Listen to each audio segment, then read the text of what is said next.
Yes, ce matin, troisième et dernier message de notre série du mois de juin, et vous serez mes disciples, et vous serez, mes témoins. Et vous serez mes témoins, qui fait référence bien sûr à ce passage très connu. Quelques semaines avant la Pentecôte, Jésus a déclaré à ses disciples, dans peu de jours, vous recevrez, l'Esprit viendra sur vous et vous recevrez une puissance. Et vous serez mes témoins à Jérusalem, en Judée, en Samarie et jusqu'aux extrémités de la terre. Et on est dans cette série juste après la Pentecôte. Maintenant, ça fait 3 semaines, troisième semaine après la Pentecôte. Et puis, on réfléchit ensemble, on discute ensemble. Mais qu'est-ce que ça veut dire d'être témoin? Qu'est-ce que ça veut dire d'être rempli de l'Esprit et que cet Esprit fait de nous des témoins? Alors une série où on parle ensemble de l'Esprit qui déborde de nous, qui nous habilite, qui habite en nous, mais qui nous habilite également pour parler de lui, pour être témoin de lui, pour être témoin là où nous nous trouvons, dans nos cercles de relations, là où nous habitons. Une série où on veut réfléchir ensemble, comprendre comment vivre cet appel de manière joyeuse au XXIe siècle. Comment le vivre dans notre réalité aujourd'hui à Genève. Puis, pour rappel, pour ceux peut-être qui nous rejoignent ce matin, la première semaine, on a vu ensemble que tout d'abord, notre vie, notre manière d'être, notre caractère transformé porte un témoignage qui est lu par tous les hommes. C'est l'Esprit de Dieu qui écrit dans nos cœurs, qui écrit sur la tablette de nos cœurs, le témoignage qui va ensuite être communiqué à tous ceux qui lisent notre vie. On a vu que l'Esprit écrit en nous ce témoignage, et ce témoignage devient visible et lisible pour ceux qui nous entourent. Ça, c'est le premier moyen par lequel le Saint-Esprit nous rend témoins. En réalité, c'est l'Esprit de Dieu qui vient témoigner d'abord en nous, puis ensuite, ce témoignage vient déborder de nous jusque sur les gens qui nous entourent. Deuxième semaine, Gabriel nous a parlé du fait que l'action témoigne aussi, que nos bras sont aussi appelés à être un témoignage. Je pense qu'il y a un petit écho au niveau de la voix. Ouais, on va régler ça dans quelques instants. Super. On a vu que Dieu nous appelle à être un témoin aussi par notre façon d'agir, par nos actions, par des actions de compassion, des actions qui démontrent son amour. En réalité, lorsque nous agissons au nom de Jésus-Christ, nous témoignons qu'il a été plein d'amour et plein de compassion à notre égard. Et du coup, par reflet de son amour pour nous, nous le donnons plus loin. Et nos bras deviennent un levier de témoignage aussi pour ceux qui nous entourent. Donc, en gros, quand l'Esprit habite en nous, il nous remplit, il fait de nous des témoins par l'histoire qu'il réécrit dans nos cœurs. C'est aussi, il nous rend témoins aussi par les bras qui témoignent de sa compassion et de son amour. Mais il y a une troisième dimension essentielle pour être témoin, un témoin rempli d'esprit qui déborde aussi vers les autres. Vous avez probablement déjà entendu l'expression suivante: on mange d'abord avec les yeux. Est-ce que vous avez déjà entendu cette expression?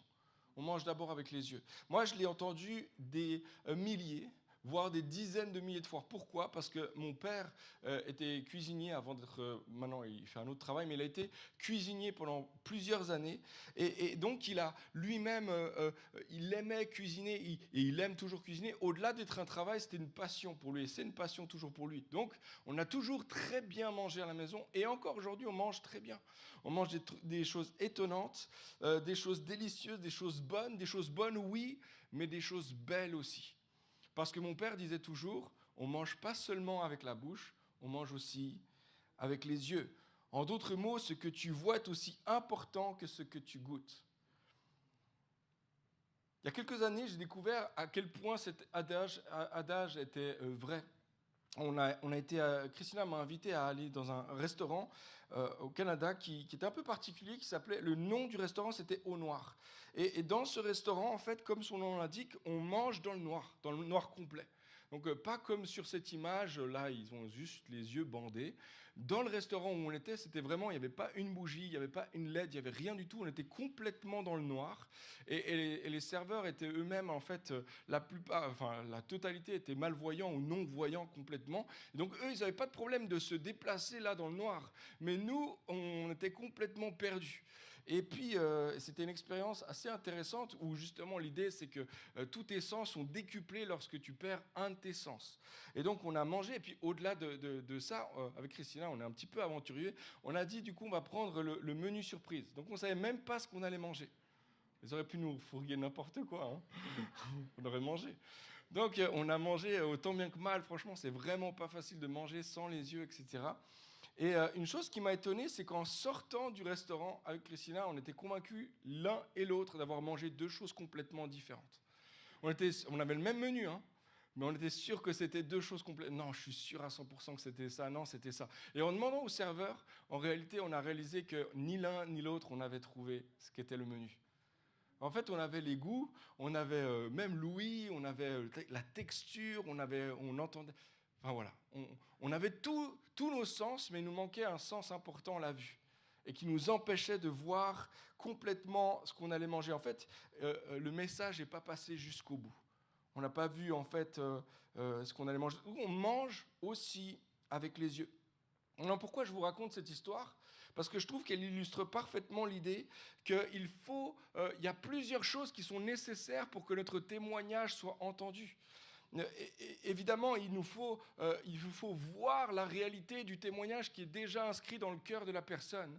Il nous faut voir aussi ou au bénéfice d'actions de compassion, d'actions d'amour que les autres portent, etc. Mais également, il nous faut à un moment donné entendre de nos oreilles la bonne nouvelle. Il nous faut également entendre de nos oreilles. En fait, il nous faut un témoignage qui sort également de nos bouches, un témoignage qui sort des bouches. Nos actions d'amour, le service, la compassion parlent beaucoup, mais eux seuls, s'il n'y a que ces actions, s'il n'y a que notre manière de vivre qui est différente des autres, potentiellement le message ne pourrait pas être compris jusqu'au bout. Les gens pourraient imaginer qu'on est gentil, les gens pourraient imaginer qu'on est simplement généreux, bien éduqué. Les gens pourraient s'imaginer qu'on est simplement plein de compassion ou qu'on a un amour débordant, sans forcément faire le lien avec Jésus-Christ. Donc il y a besoin, à un moment donné, que les gens entendent, non seulement qu'ils voient, qu'ils goûtent, qu'ils touchent un tout petit peu l'Évangile au travers de nos vies, mais qu'ils l'entendent au travers de nos témoignages également. Ce qui m'amène à cette phrase qui résume un petit peu toute notre série. Nos vies rendent le message crédible. Nos actions ou nos actes inspirés par l'amour rendent le message visible. Mais c'est nos paroles qui rendent le message compréhensible. Sans nos paroles, sans nos bouches qui à un moment donné articulent l'évangile, alors le message pourrait passer complètement à côté. Et les gens pourraient simplement croire qu'on est gentil, bien éduqué, etc.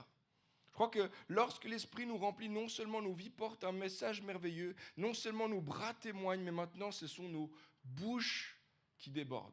C'est le titre de mon message ce matin, une bouche qui déborde. Le problème, c'est que pour beaucoup de chrétiens aujourd'hui, témoigner de sa foi ou même parler de son histoire à ceux qui ne partagent pas la même foi, c'est devenu difficile. C'est devenu un vrai défi, c'est un appel qui était censé être joyeux, un privilège chrétien, mais c'est devenu malheureusement dans les circonstances dans lesquelles on vit un appel qui est challengeant, qui est gênant, qui est contraignant et parfois indésirable. Il y a l'institut de sondage aux États-Unis qui s'appelle Barna qui a fait une étude en 2019 auprès des chrétiens aux États-Unis, donc ça reflète leur réalité, pas tout à fait la nôtre, mais quand même c'est intéressant. Et qui révèle que 95% des chrétiens croient que Jésus est la meilleure chose qui puisse arriver à leurs proches. 95% des chrétiens croient que les gens autour d'eux, c'est la meilleure chose qui pourrait arriver, c'est de connaître Jésus. Et parallèlement à ça, l'étude continue en disant que le même sondage révèle que 47% des chrétiens de ma génération et de la génération d'après, on parle des millennials, de cette génération-là, on pense que c'est une erreur de partager sa foi avec quelqu'un qui ne croit pas la même chose dans l'espérance qu'il connaisse Jésus. Donc la majorité des gens, les chrétiens, croient que c'est une bonne chose que les gens connaissent Jésus, mais la moitié des gens sont mal à l'aise et disent que c'est même une erreur de partager sa foi avec quelqu'un qui n'a pas la même conviction. Vous voyez la tension ? Il y a une tension qui est là et on la vit chacun d'entre nous d'une manière ou d'une autre. On croit que Jésus est la voie, la vérité, la vie. Nous voulons que nos proches, nos amis, nos collègues et les habitants de cette ville plus largement connaissent la paix, la joie et tout ce qui fait la justice du royaume de Dieu. Mais l'idée de partager notre foi avec des mots nous rend mal à l'aise. Nous rend mal à l'aise. Maintenant, je ne fais pas un jugement ici, je veux simplement comprendre et j'aimerais réfléchir ensemble d'où vient cette gênance. D'où ça vient qu'on est gêné de partager notre foi avec des mots? Peut-être une partie, certains d'entre nous pourraient dire, c'est ma personnalité. Je suis quelqu'un plutôt réservé, je suis plutôt quelqu'un timide, je suis plutôt quelqu'un qui garde les choses pour soi, etc. Et c'est possible. Certains sont naturellement plus réservés, mais je crois que quand même, ça a grandement à voir, premièrement, avec notre culture ambiante dans laquelle nous vivons. Notre culture occidentale et notre génération postmoderne ont créé un système de valeurs qui met en hauteur ou sur un piédestal l'idée qu'une des valeurs principales, c'est la tolérance. La tolérance qui est ancrée sur un fondement de notre société qui est l'individualisme, la liberté individuelle. Et ça, c'est des valeurs, et c'est des bonnes valeurs en soi, mais elles sont venues sur un piédestal. En français courant, ça veut dire « crois ce que tu veux, mais garde-le pour toi. Et moi, je croirai ce que je veux. » C'est un petit peu le motto dans notre société, n'est-ce pas? Tu peux croire ce que tu veux, ça te fait du bien à toi, c'est génial. Juste partage-le pas. Dis-le-moi pas. Parce que moi, j'ai ce que je veux croire aussi. Et puis, parfois, c'est considéré dans notre culture une forme d'intolérance que de partager sa conviction à quelqu'un qui ne croit pas la même chose. On en est venu à ne plus avoir la possibilité même d'avoir un dialogue avec quelqu'un qui n'a pas la même idée que nous. Ça pourrait être perçu comme quelque chose d'intolérant que d'avoir une autre conviction. Et dans ce contexte, en tant que chrétien, on développe une sorte de nouvel idéal. Et voici l'idéal. Je vais être une bonne personne, je vais respecter tout le monde, mais je vais garder mes convictions pour moi. Et par mes sourires et mes services, les gens vont deviner que je suis à Jésus-Christ. Par mes services et mes sourires, ils vont eux-mêmes entendre l'évangile. Je n'ai pas besoin de dire grands mots. Ils vont l'entendre au travers de ma vie. Ah mais Raph, tu n'as pas dit ça justement dans le premier message? Oui, j'ai dit ça. Et voici le troisième message. Ça complète. Ça veut dire qu'il y a un ordre. Il y a un ordre des choses. Effectivement, il nous faut ce cœur-là, il nous faut cette vie transformée, etc. Mais il y a quelque chose qui doit à un moment donné émerger, déborder de notre bouche vers les autres. Beaucoup d'entre nous, on a déjà entendu cette phrase de François d'Assise qui dit « Prêchez l'évangile en tout temps, si c'est nécessaire, utilisez des paroles ». On aime bien cette phrase, non? Moi, j'aime bien cette phrase, je la trouve vraiment pertinente à part ça, mais je trouve qu'elle prend de la profondeur et de la hauteur lorsqu'on comprend que François d'Assise, il faisait partie de celui qui a fondé en fait l'ordre des frères mineurs. Et cet ordre-là, il est particulier dans les monastiques parce qu'il y a trois décisions que les frères prenaient. La première décision, c'est qu'ils faisaient vœu de pauvreté volontaire. Ils choisissaient la pauvreté, en fait un style de vie simple pour aussi manifester la générosité. Le deuxième vœu qu'ils faisaient, c'était un vœu de vie communautaire, de vivre ensemble. Ce n'étaient pas des moines seuls dans la nature, des ermites, etc. Ils vivaient en communauté. Mais le troisième vœu était le suivant, un vœu de prêcher partout et en tout temps. Et donc, c'était des frères prêcheurs. C'était des frères missionnaires. La plupart des monastiques se sont retirés dans des monastères, mais les frères mineurs, cet ordre-là, ils sortaient des monastères pour aller annoncer l'évangile partout où ils allaient. Ça faisait partie des éléments fondamentaux de leur ADN. Donc lorsque François d'Assise dit « prêcher l'évangile en tout temps » et parfois utiliser, et si c'est nécessaire, utiliser des mots, on comprend ce qu'il veut dire. Ce qu'il veut dire, c'est fais en sorte que l'évangile soit prêché de toute manière, avec tes actes, par ta vie et avec tes mots. Et tu as besoin, et les gens autour de toi, ils ont besoin de ça. Ils ont besoin de paroles aussi.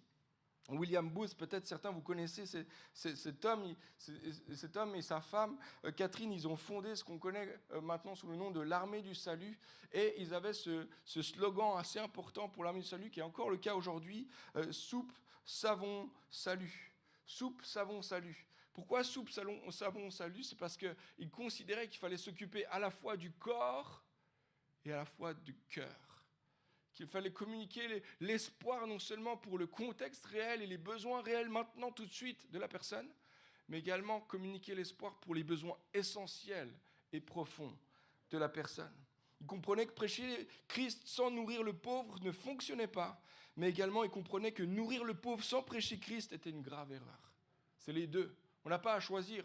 Dans certains cercles chrétiens, on a choisi plutôt de s'occuper seulement des pauvres, à prendre. Ça, c'est le mandat que Christ nous a donné.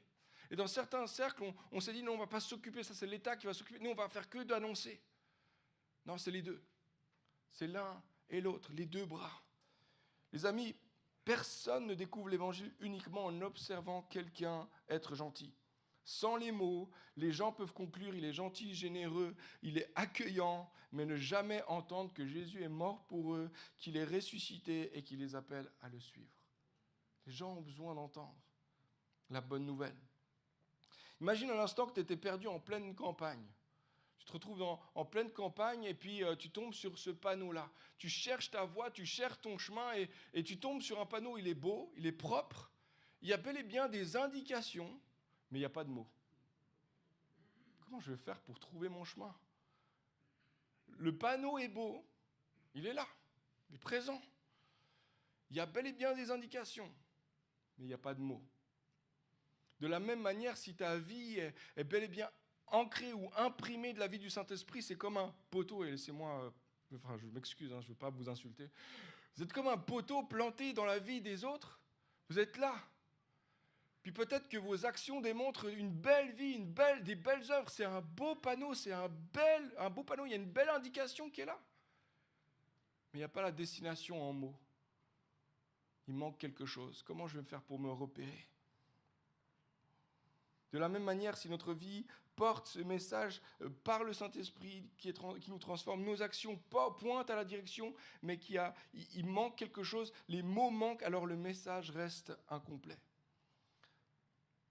Nos vies rendent, je le dis encore une fois, nos vies rendent le message crédible, nos actes inspirés par l'amour rendent le message visible, mais nos paroles rendent le message compréhensible. L'apôtre Paul le savait très bien, il l'a même dit de cette façon-là dans Romains 10, verset 13. « Tous ceux qui invoqueront le nom du Seigneur seront sauvés. » Ça, c'est une bonne nouvelle. Mais comment feront-ils appel à lui s'ils n'ont pas cru en lui? Et comment croiront-ils en lui s'ils n'ont pas entendu? Et comment entendront-ils s'il n'y a personne pour leur annoncer? Il faut bel et bien que quelqu'un, à un moment donné, annonce. L'apôtre Jean le dit de cette façon dans 1 Jean 1.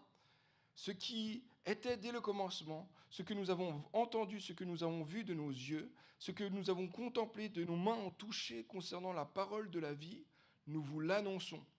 La vie, en effet, s'est manifestée. Nous l'avons vue, nous en sommes témoins et nous vous l'annonçons.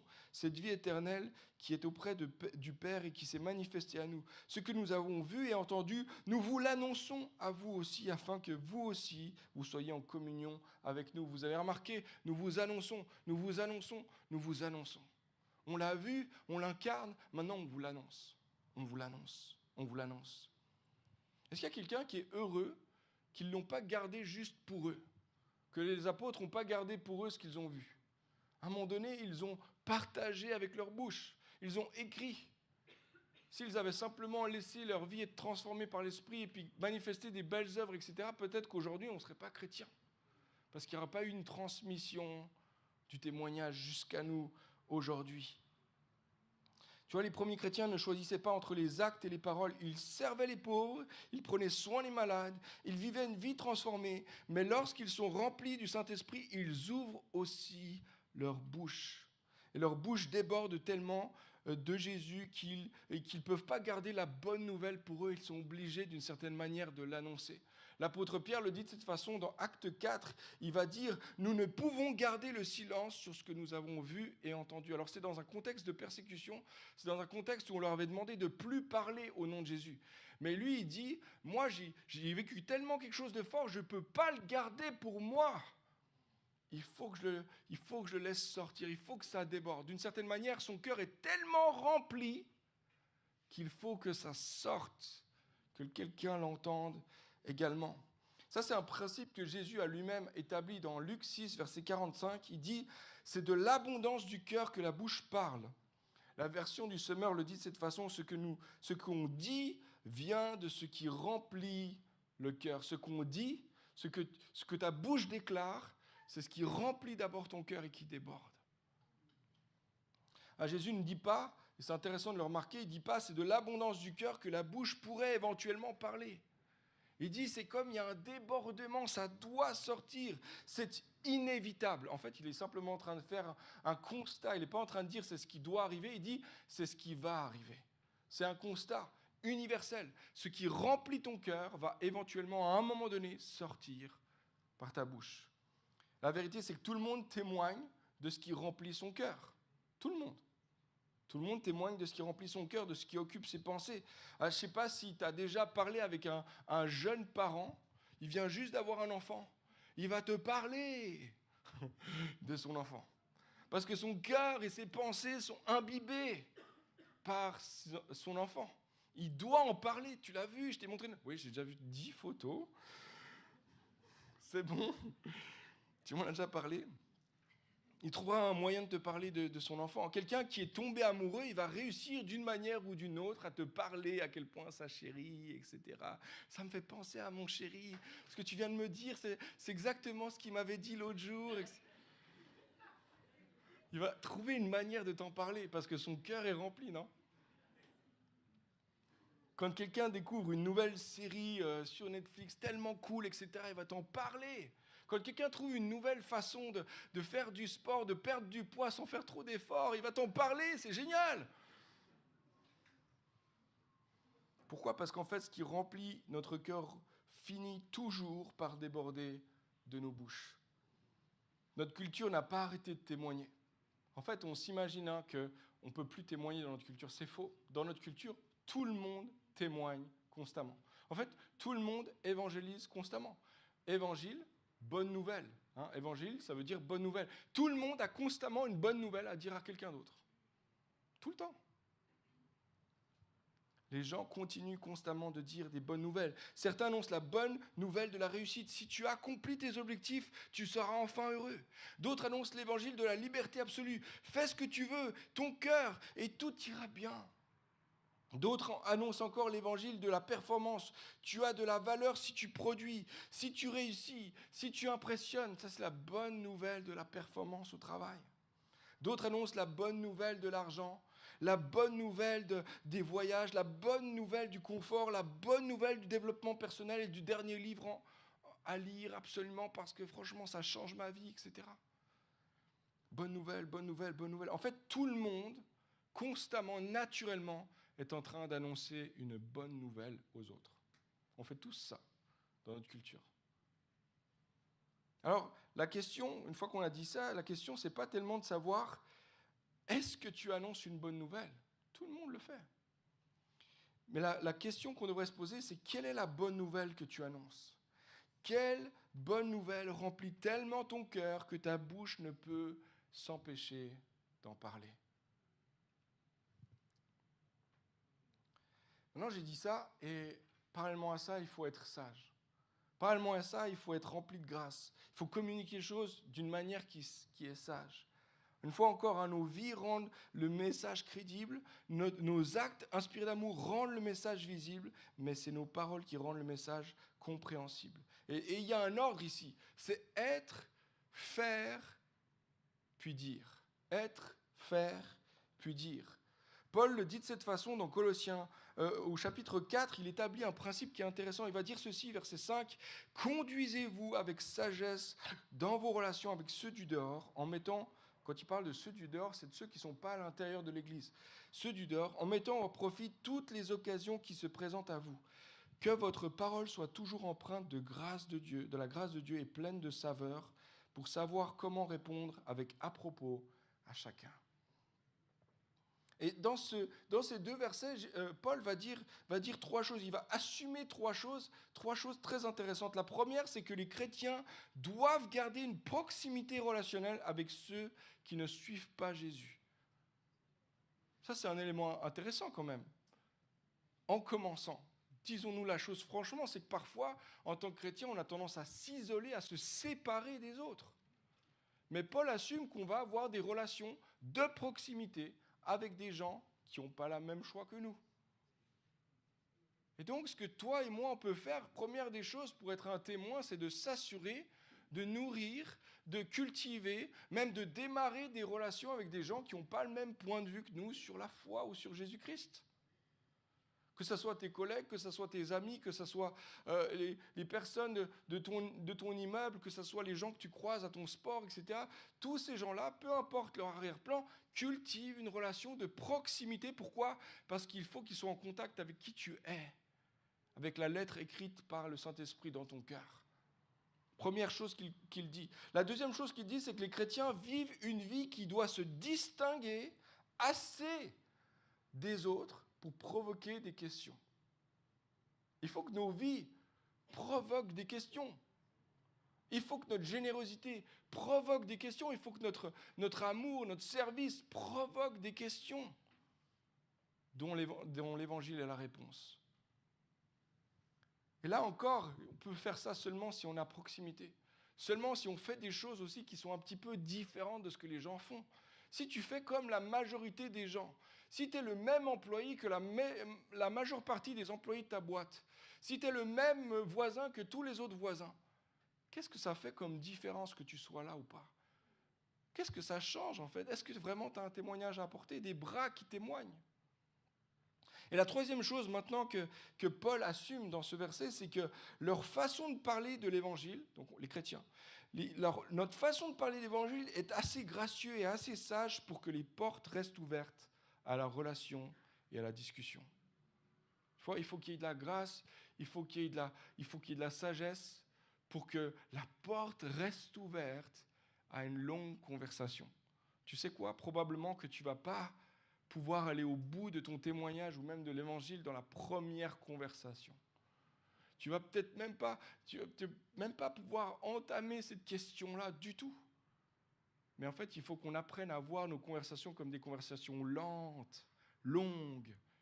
Et on peut continuer la conversation le dimanche d'après, le samedi qui suit, et puis le lundi après, puis on peut poursuivre la conversation. Et tu te rappelles, l'autre jour, on a parlé de ça, etc. Et puis ça m'a fait penser à ça, et puis on continue la conversation. Mais des fois, nous, on est pressés de vite balancer la chose. Comme ça, j'ai fait mon job. Mais ça, c'est un manque de sagesse. Puis ça manque d'amour. Puis c'est tellement pas la façon dont Jésus a manifesté la grâce de Dieu envers nous. C'était lent. C'était rempli d'attention, rempli de patience. Alors nous aussi, on devrait manifester cette patience envers ceux qui nous entourent, n'est-ce pas ? Puis construire des relations. Puis peu à peu, finalement, à un moment donné, arriver à quelque chose qui donne envie, en fait. L'autre, il se pose une question, il aimerait vraiment, explique-moi, en fait, ton histoire là. Dis-moi vraiment ce que tu fais, ce que tu vis, pour que je comprenne ce qui se passe vraiment. Dans notre contexte, tu peux mettre le schéma suivant. Dans notre contexte, en fait, il faut, premièrement, l'ordre des choses est extrêmement important. Une vie qui porte un témoignage, être, qui mène à des bras qui témoignent l'amour, faire, qui mène à une bouche qui déborde, dire. Et des fois, nous, on a voulu faire l'inverse. On est allé vers les gens, puis on a voulu leur dire, puis on ne sait même pas leur prénom. On ne connaît même pas leur histoire. Eux, ils ne savent pas qui on est. Moi, je l'ai fait des dizaines de fois. Je suis en train de jeter la pierre à personne. Mais moi, je l'ai fait des dizaines de fois. Puis à la fin, c'est trop bizarre parce que le gars est peut-être d'accord même qu'on prie, etc. Et puis, juste, je ne t'avais pas demandé ton prénom, je suis désolé. C'est un truc étrange, non ? Donc de s'assurer d'être avec les gens, de développer quelque chose qui permet que les gens voient qui on est. Puis ensuite, d'avoir des bras qui témoignent aussi, des actions qui manifestent. Puis troisièmement, de dire. L'ordre dans notre contexte aujourd'hui, il est hyper important. Ce n'est pas seulement Paul qui enseigne ce principe. Pierre, il va dire, soyez toujours prêts à répondre à quiconque vous demande la raison de votre espérance qui est en vous. C'est dans 1 Pierre 3, je ne crois pas que j'ai le texte. Mais remarquez ceci, Pierre suppose que quelque chose dans notre vie, dans la vie des croyants, va susciter des questions. Notre espérance, notre paix, notre façon de réagir à nos difficultés, notre amour pour les autres, nos œuvres, nos générosités, notre pardon, ces choses-là devraient intriguer et produire des questions dont l'évangile est la réponse. C'est Leslie Newbegin, qui est un missiologue connu en Angleterre, qui a dit « Nous devons vivre le royaume de Dieu de telle manière que cela provoque des questions auxquelles l'évangile est la réponse. » afin que l'évangile ne tombe pas à côté, mais tombe exactement sur la question que les gens se posent. Ça, c'est un modèle qu'on retrouve chez Paul, qu'on retrouve chez Pierre. C'est un modèle qu'on retrouve partout dans l'histoire de l'Église. Il y a un sociologue qui s'appelle Rodney Stark, qui a écrit un livre qui s'appelle « L'essor du christianisme ». Pourquoi il a écrit ce bouquin ? C'est parce qu'il s'intéressait à comment ça se fait qu'un groupe de 120 personnes qui sont dans la marge du royaume, dans la marge de l'Empire romain, se retrouvent en l'espace de 300 ans à être près de 30 millions d'individus et à faire plier le genou de l'Empire romain. En l'espace de 300 ans seulement. Il a calculé qu'il faut une croissance exponentielle de 40% par année de l'Église pour en arriver là. Alors il va regarder à des choses, effectivement, il va regarder, il va pas nier la réalité des miracles et puis de l'intervention de Dieu là-dedans, mais il est en train de dire il y a un phénomène qui est sociologique qu'on peut regarder en face et qui nous montre pourquoi. Et il a regardé à 5 ou 6 facteurs différents, et un des facteurs principaux qu'il a noté, c'est que l'Église a grandi par les réseaux de relations des chrétiens, premièrement. L'Église n'a pas grandi par la prédication des prédicateurs, des évangélistes ou des ministères, des professionnels de l'Église. À ce moment-là, il n'y avait pas la possibilité de le faire. L'Église a grandi autour des tables, des relations.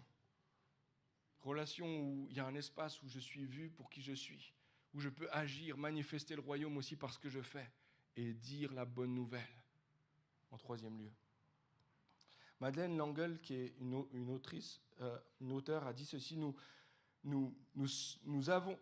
amenons les gens à Christ non pas en discréditant bruyamment ce qu'ils croient, en leur disant à quel point ils ont tort et à quel point nous, on a raison, mais en leur montrant une lumière si belle qu'ils désirent de tout leur cœur en connaître la source.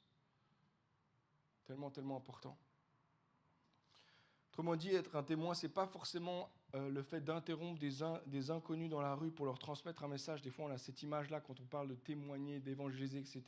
C'est peut-être moins ça. Le modèle dominant dans la Bible et dans l'histoire est plutôt celui-ci. Une vie transformée qui attire l'attention dans nos cercles de relations.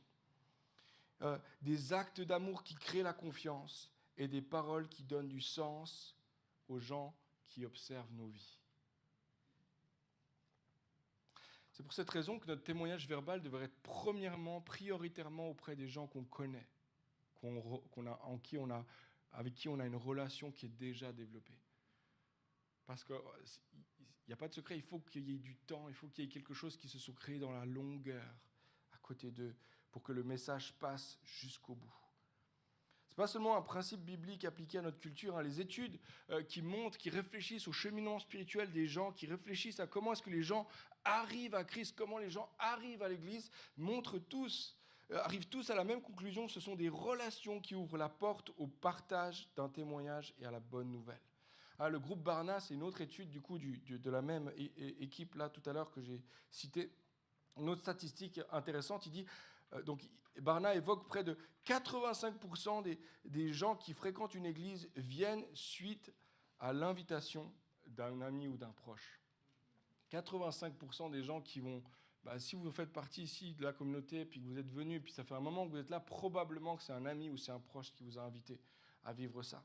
Non seulement ça, et ça c'est une statistique qui est super intéressante, je trouve, c'est l'association Billy Graham qui a fait cette étude. Il révèle que 82% des personnes non pratiquantes se disent prêtes à venir à l'église avec un ami ou un proche, si il les invite. Si il les invite. Et là, il y a le petit astérix. Si il les invite. Et là, on se tourne les uns vers les autres, les amis. Petit astérix. Si on les invite. Ils sont prêts, en tout cas 4 sur 5 quasiment seraient prêts, si on les invite. J'ai une bonne nouvelle pour chacun d'entre nous, cette semaine on peut mettre la chose en pratique. Dimanche prochain on va faire un culte de baptême, on va entendre 9 personnes qui ont fait un choix de suivre Jésus. Ils ont choisi de mettre leur foi en lui et ils vont expliquer très simplement et avec leur histoire comment ils en sont venus à ça. Et franchement, les cultes de baptême, c'est systématiquement des endroits où les gens qui ne connaissent pas Jésus sont d'un coup mis en relation avec lui. Puis il y a des choix qui sont pris. Et parfois, ce qui arrive, c'est qu'un baptême, il y a quelqu'un qui est invité lors d'un baptême, et puis le baptême d'après ou le baptême d'après encore, cette personne-là va prendre le choix de suivre Jésus officiellement, de se faire baptiser, de raconter son histoire. Alors peut-être, ça peut être, je vous lance ce défi-là, petit astérix, si nous les invitons. La bonne nouvelle, les amis, c'est que Dieu ne cherche pas des super vendeurs agressifs. Hein?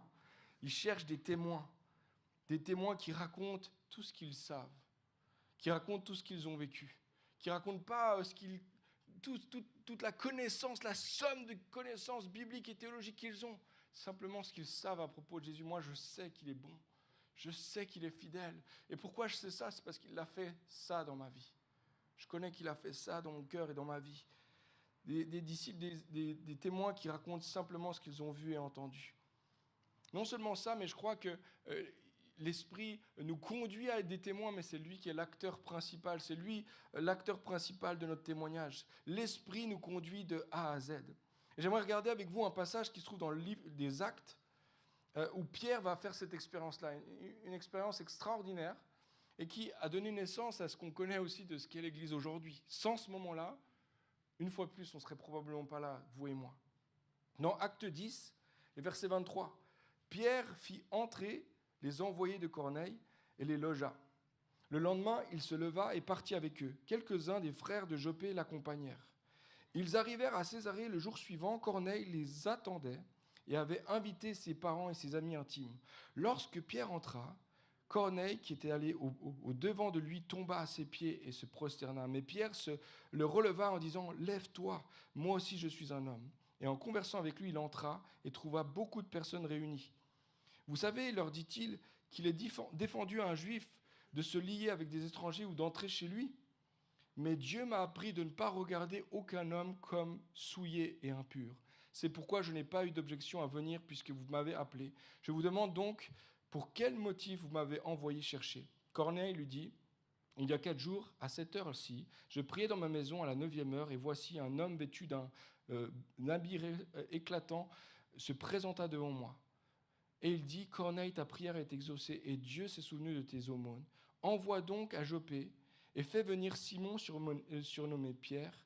Il est logé dans la maison de Simon le corroyeur, près de la mer. Aussitôt, j'ai envoyé vers toi, et tu as bien fait de venir. Maintenant donc, nous sommes tous devant Dieu, pour entendre tout ce que le Seigneur t'a ordonné de nous dire. Alors Pierre ouvrit la bouche. 3 petits points. Continue. Moi, ça fait un peu plus de 20 ans que j'ai commencé à suivre Jésus, et j'ai eu des moments dans ma vie où d'un coup, il y a eu comme une révélation, petit emoji, bonhomme qui explose la tête, là, je n'avais pas réalisé ça, incroyable. Et j'ai réalisé quelque chose qui me fait sortir complètement, j'avais cru comprendre jusque-là, mais d'un coup, le Seigneur a comme ouvert un nouveau chemin devant moi. Et c'est exactement ce que Pierre vit ici dans cette expérience. Le moment où on lit cet épisode est extrêmement important pour sa vie, mais elle est importante pour l'histoire de l'Église aussi. Et ce qui va se passer, c'est que Pierre il a fallu qu'il ouvre ses yeux, qu'il ouvre sa porte et qu'il ouvre sa bouche. Mais ce n'était pas gagné. Pourquoi ? Laissez-moi vous donner quelques éléments de contexte. Pierre est à Jopé, c'est une ville portuaire de Jérusalem. Puis, alors qu'il prie sur le toit de la maison à l'heure de la prière, Dieu lui montre une vision étrange des animaux purs et des animaux impurs sur une nappe qui descendent devant lui. Et lui dit « mange ». Et Pierre va lui dire « Mais moi, je n'ai jamais mis dans ma bouche quelque chose d'impur.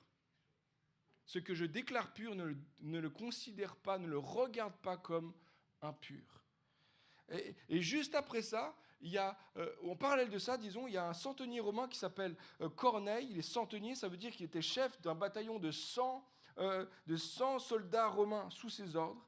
Et il habite à Césarée, une ville qui était bâtie en l'honneur de César. Césarée, César. Donc c'était une ville qui était considérée par les Romains envahisseurs comme la capitale de la région. Pour les Juifs, c'est évidemment Jérusalem, la capitale. Donc Corneille est un païen, c'est-à-dire c'est un non-juif, un chef de l'armée de l'envahisseur, et il habite une ville des envahisseurs remplie de soldats romains.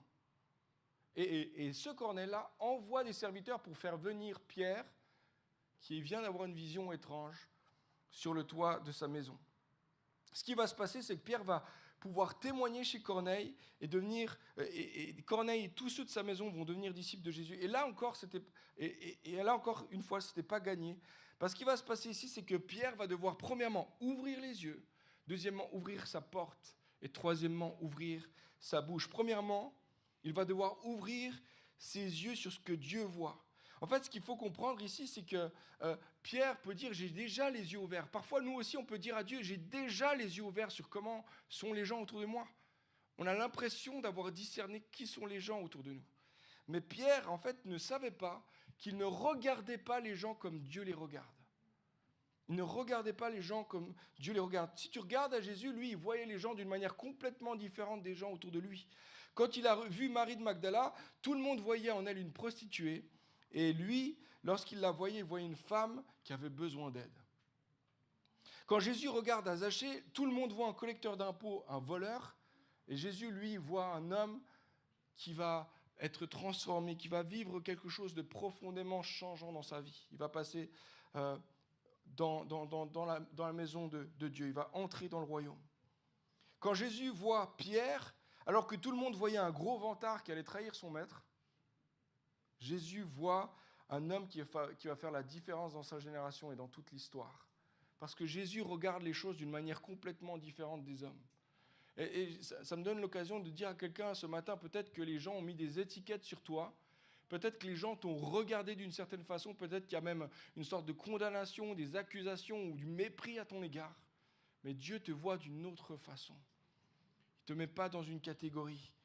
Il ne te bloque pas dans ta catégorie. Alors, Jésus voit Corneille d'une autre façon que Pierre voit Corneille.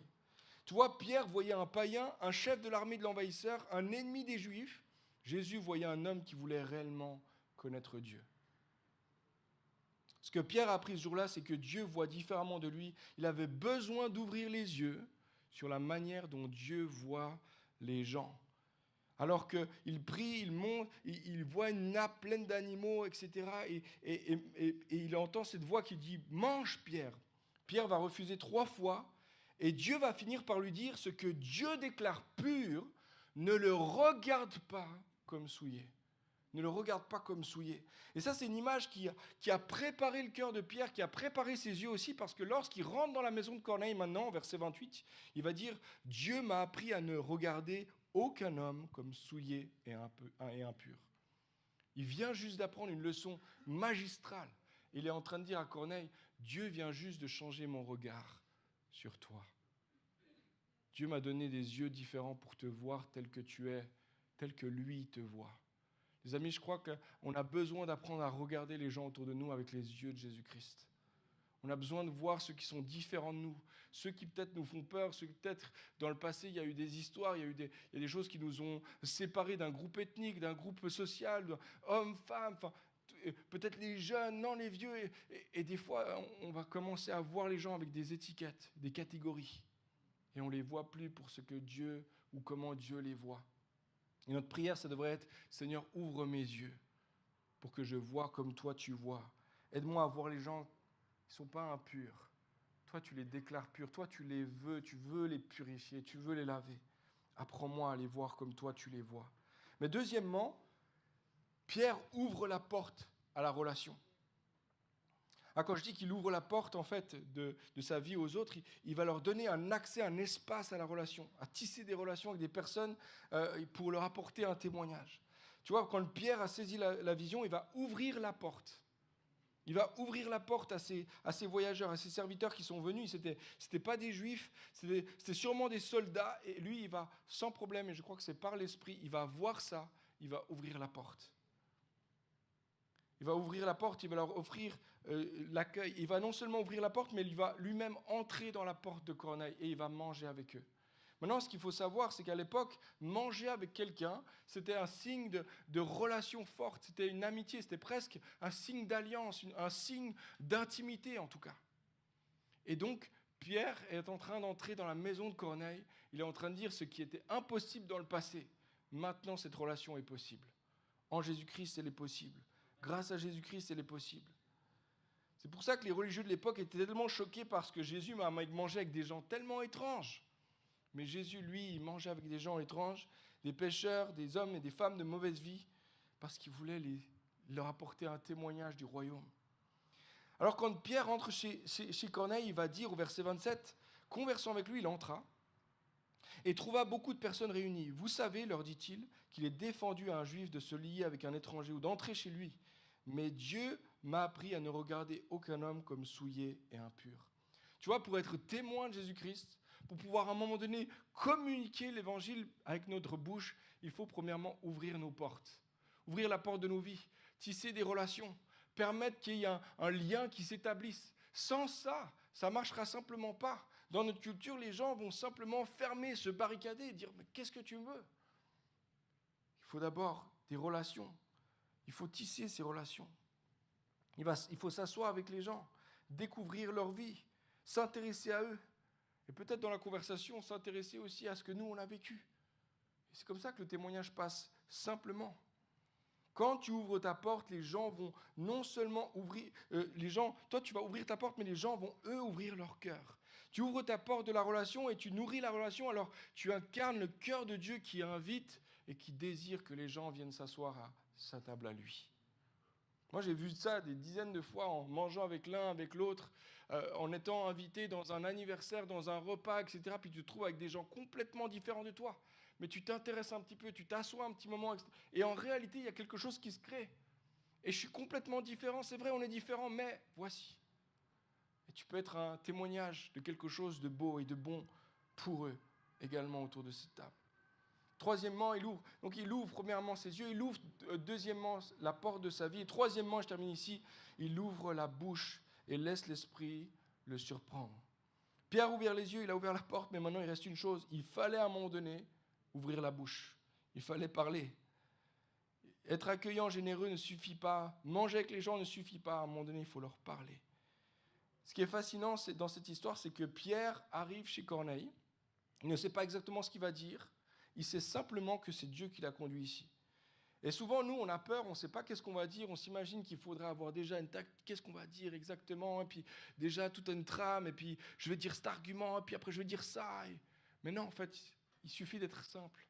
Il suffit de partager ce qu'on est, ce qu'on a vécu. Pas besoin d'avoir un diplôme, pas besoin d'être un ancien dans la foi, pas besoin d'être compliqué. Simplement partager ce que tu as vu et entendu. Et c'est Dieu c'est le Saint-Esprit qui est l'acteur principal du témoignage. C'est lui qui fait l'œuvre. Ce qui va se passer, Pierre parle, il commence à parler, verset 34, il dit, alors Pierre ouvra la bouche et il dit toute une chose. Verset 44, alors Pierre prononçait ces mots, l'Esprit Saint descendit soudain sur tous ceux qui l'écoutaient, écoutaient sa parole. Pierre parle avec simplicité, sans préparation, il ouvre sa bouche et quelque chose d'incroyable se produit. Pourquoi ? Parce que c'est le Saint-Esprit qui est l'acteur principal du témoignage. C'est lui qui manifeste le cœur du Père. L'Esprit tombe sur eux, tous ceux qui écoutent, et Pierre n'a même pas pu terminer ce qu'il avait à dire. Il a été peut-être même coupé au milieu de ses phrases. Puis ça va, c'est très bien. Le résultat ne dépendait pas du tout de Pierre, dès le début d'ailleurs. Au tout début de l'histoire, c'est l'Esprit de Dieu qui lui montre cette vision. C'est l'Esprit de Dieu qui lui donne la capacité d'ouvrir la porte et de préparer à la fois Corneille et à la fois Pierre pour qu'ils s'ouvrent la porte mutuellement. Puis c'est l'Esprit de Dieu qui va surprendre Pierre alors qu'il ouvre la bouche. Depuis le début et jusqu'à la fin, de A à Z, c'est l'Esprit de Dieu qui est l'acteur principal du témoignage dans cette histoire et dans chacune de nos histoires, les amis. L'impact ne dépend pas premièrement de ton témoignage à toi. Toi, ce qui t'est demandé, c'est simplement d'ouvrir tes yeux, d'ouvrir ta porte, d'ouvrir ta bouche. Et ce que le Saint-Esprit va faire au travers de ça va te surprendre. Va te surprendre. On arrive à la fin de ce message et puis on va prier dans quelques instants, mais je voulais revenir sur cette phrase que j'ai dit plusieurs fois et j'aimerais la compléter. Une vie qui rend notre vie rend le message crédible, nos actes rendent le message visible, nos paroles rendent le message compréhensible, mais c'est l'Esprit qui rend le message irrésistible. C'est l'Esprit qui fait ça ultimement. Ça complète un petit peu tout ce qu'on a vu ensemble dans cette courte série sur le témoignage. Mais voici l'idée principale qui est derrière cette phrase. C'est l'Esprit de Jésus qui fait ça. Pourquoi ? Parce que Jésus, c'est le premier à avoir fait ça. Jésus, c'est le premier qui a ouvert les yeux sur nous. dans son ciel de gloire, il a vu notre misère, il est venu à nous. Il est venu jusqu'à nous. Il ne s'est pas limité sur ce que nous étions. Il n'a pas laissé l'étiquette d'ennemi de Dieu nous empêcher de venir jusqu'à nous. Jésus, c'est celui qui a ouvert la porte à la relation avec nous, qui nous a invités à sa table. Et jusqu'à aujourd'hui, qui nous invite encore et encore, de semaine en semaine, de jour en jour, de minute en minute, de revenir sans cesse à lui. L'Esprit de Dieu, c'est l'Esprit de Jésus, celui qui a ouvert la bouche sur la croix et qui a déclaré haut et fort, pardonne-leur, ils ne savent pas ce qu'ils font. Il a crié dans un dernier cri, tout est accompli, en remettant son esprit à son Père. L'Esprit de Dieu, c'est l'Esprit de Jésus-Christ qui a fait, lui, l'œuvre en premier pour nous et qui nous amène aujourd'hui, nous aussi, à suivre ses traces dans ce témoignage vers un monde qu'on a tellement besoin. J'aimerais prier pour nous, les amis, en terminant cette série. Seigneur, on est devant toi et Seigneur, tu connais ce qui se passe dans chacune de nos vies. Tu sais, Seigneur, nos défis. Tu connais, Seigneur, nos limites. Tu connais, Seigneur, là où on se trouve, chacun. Seigneur, merci parce que ton regard sur nous est bienveillant, rempli d'espoir, rempli d'attente aussi et de joie lorsque tu regardes à tes enfants. Seigneur, merci parce que c'est vrai, tu nous appelles à être co-ouvriers avec toi et c'est un privilège. Et ce n'est pas une charge pesante et ce n'est pas quelque chose qui est dénué de joie. Au contraire, ça devrait être un appel joyeux pour nous. Mais tu vois, Seigneur, la culture dans laquelle nous sommes et nous nous trouvons, Seigneur, et tu vois pour nous le défi que ça représente d'ouvrir notre bouche pour témoigner ta grâce, d'ouvrir notre bouche pour témoigner qui tu es, d'ouvrir notre bouche pour témoigner de ce que tu as fait et accompli dans chacune de nos vies. Pourtant, tu l'as fait. Et pourtant, tu mérites, Seigneur, que nous le fassions, Seigneur, que nous témoignions. Tu vois, Seigneur, à quel point c'est difficile pour nous. Parfois, on se sent limité, parfois, on sent qu'on n'a pas les capacités, qu'on se sent indigne de le faire même. Parfois, on se sent juste freiné par ce que les gens pourraient penser. Seigneur, on est devant toi. Dans la simplicité de ce moment, on te demande par ton esprit, viens remplir à nouveau nos vies. Remplis-nous afin que notre vie témoigne de qui tu es. Remplis-nous afin que nos bras témoignent de ton amour et de ta compassion. Remplis-nous, Saint-Esprit, afin que nos bouches débordent de grâce et de beauté et de merveille à propos de qui tu es. Sans peur, sans crainte, sans condamnation, mais simplement parce que tu es bon et tu as été bon envers nous. En réponse à ton amour, nous voulons répondre à ton appel. Être de ceux et celles qui partagent dans la simplicité, dans la confiance, connaissant que tu es là, avec nous, que c'est toi qui es l'acteur principal derrière tout ce que nous pouvons entreprendre et faire en ton nom, Jésus. Merci, Seigneur, de pouvoir rejoindre chacun là où nous nous trouvons. Tu sais, Seigneur, celui qui a besoin que ses yeux s'ouvrent ce matin. Et par ton esprit, tu ouvres les yeux de celui qui a les yeux fermés ou qui a les yeux qui sont embrumés sur la réalité des gens autour d'eux, autour de lui, autour d'elle. Seigneur, donne-lui de réaliser l'état spirituel dans lequel se trouvent les gens autour de lui, autour d'elle. Donne-lui de voir les hommes et les femmes qui se trouvent autour d'elle comme toi, tu les vois, comme toi, tu les regardes. Seigneur, tu vois celui qui a ouvert les yeux, mais qui a la porte qui est encore fermée. La porte dans son cœur, la porte de sa maison, qui a de la difficulté à entrer en relation. Seigneur, tu sais celui ou celle qui est limité dans ces capacités-là, qui a peut-être crainte, qui se sent limité, qui sent ses ressources limitées.